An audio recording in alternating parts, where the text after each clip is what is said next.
韩国瑜参加总统的初选，6月22日要到台中造势。台中市长罗秀燕讲，伊袂去参加。罗秀燕讲，等到国民党确定总统的人选了后，看提名食，伊就停食。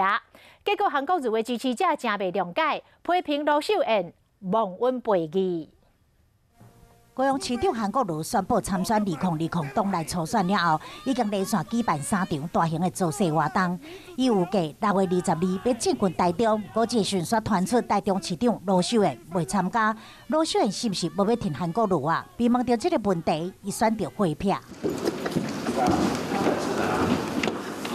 他也希望说，党内初选大家公平竞争。 那初选完之后，大家一定要团结一致对外。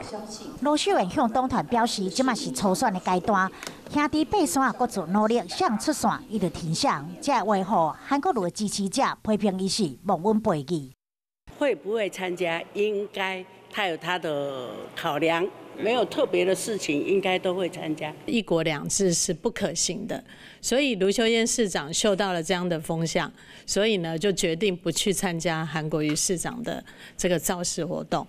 去年市长大选，罗秀燕、韩国瑜、侯友宜3个人合体，气势超强。今年4月，韩国瑜到大甲镇南宫参拜，表示无考虑2020。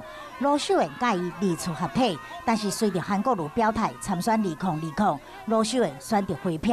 国民党是不是出现雷倒咧，引发外界猜测？